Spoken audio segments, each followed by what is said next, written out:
the everyday challenges of life that produce the everyday undercurrent of discontent that makes up many people's existence.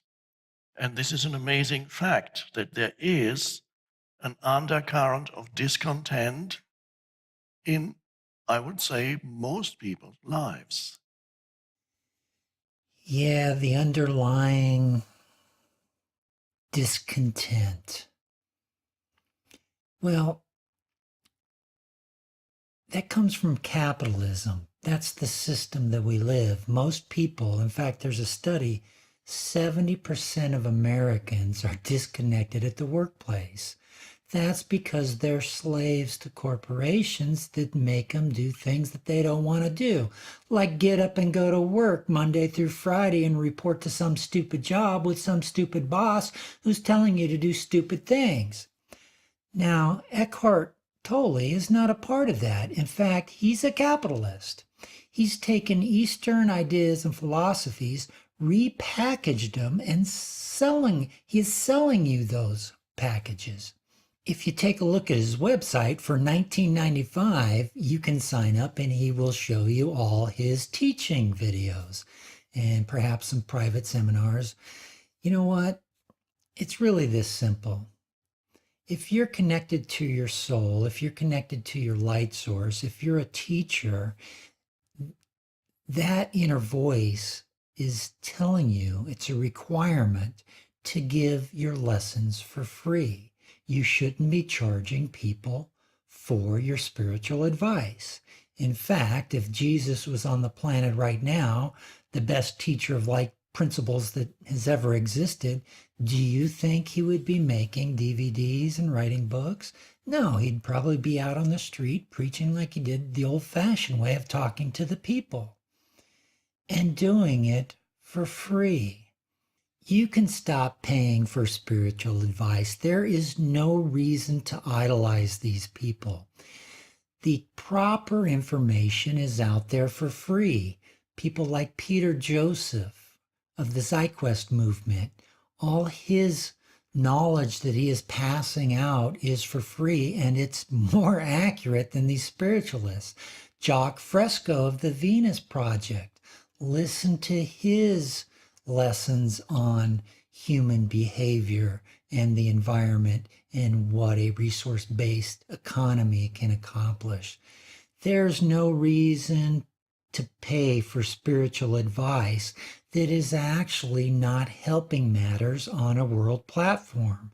It's just a bunch of marketing for love, and they're cashing in on capitalism. There's nothing spiritual about it, especially when it involves materialism, of owning materialism like big houses and cars and stuff like that, like the law of abundance. Like once you become spiritual, you gather all this stuff. Well, that's not what spirituality is about. It's about disconnecting from that stuff. So stop paying for bad advice. Stop the idolization, because those are ancient beliefs that are not worth paying for. You can go down to your local library and read all about Buddhism, all about the Eastern philosophies for yourself. You don't have to buy repackaging of this stuff. It's silly, totally unnecessary. See, here's these old Eastern philosophies that have been repackaged. What's going on is, the American public for the longest time was caught in standard religion. And then the public, the majority of the public has figured out, well, standard religion is pretty stupid. So they turned to the Eastern philosophies. Well, the Eastern philosophies are a better way of thinking, and they have many things correct, like an eternal soul, reincarnation, there's no judgmental God, that the universe actually loves us and everything's fine and peaceful and you should be happy. But what modern day spiritualists cannot go to is the latest science of the environment dictating the behavior. And they will not be able to go to that leap because that will stop their teachings.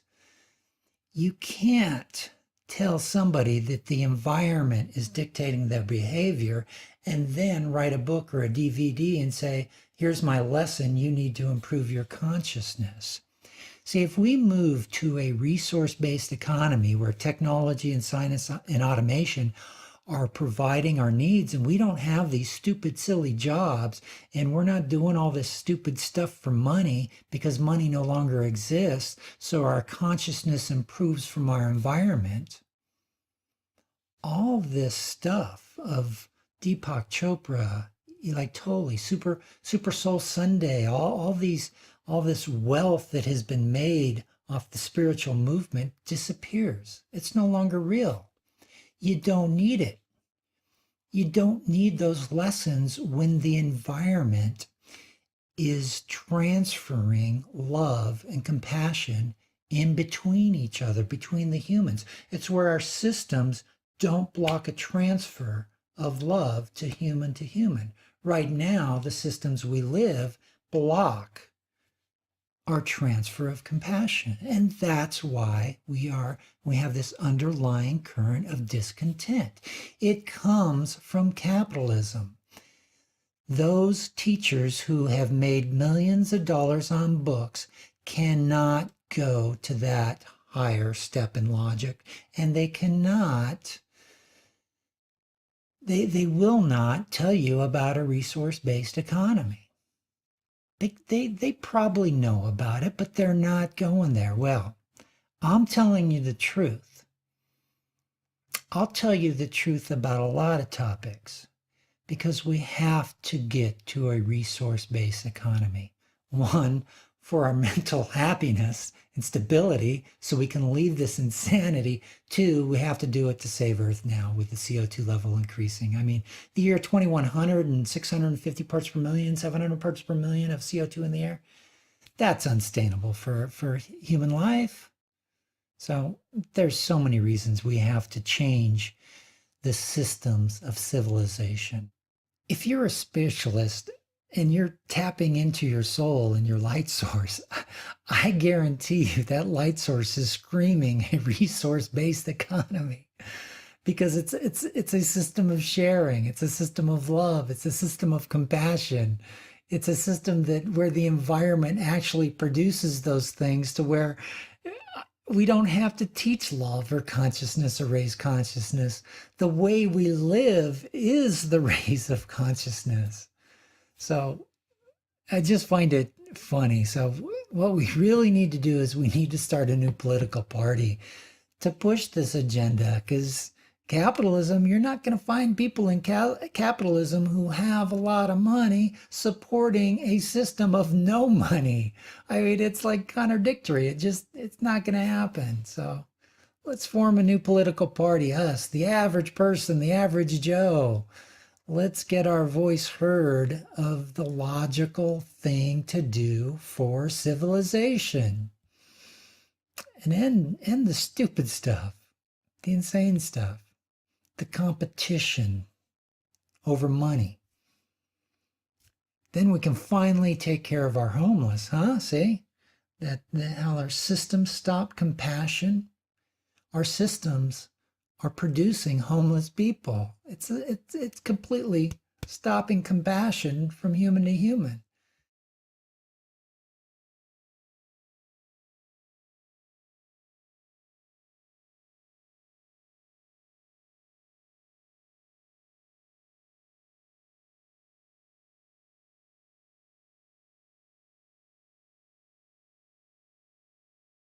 Our systems produce poverty, homelessness, famine, war, and many other cruelties over money. Our spiritual leaders do not address these system problems and merely offer ways to sugarcoat our thoughts inside this ridiculous environment of civilization. Let's say we do learn to love each other and the energy encircles the globe.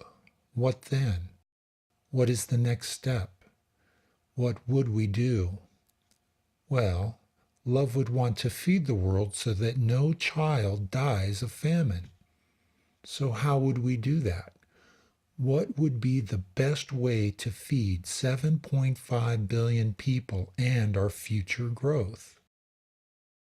Obviously, the selling of food would not be the best plan. Love would turn to technology and automate our food and water supplies in many areas to serve the nearby population.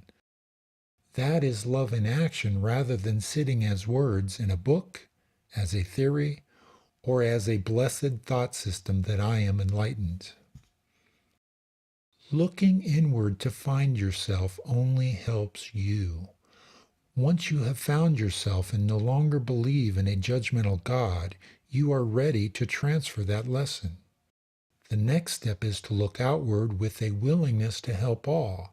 That is how you transfer the unconditional love you have found. One last observation. The current people of fame are not going to save us. We are going to have to save ourselves by forming a new political party.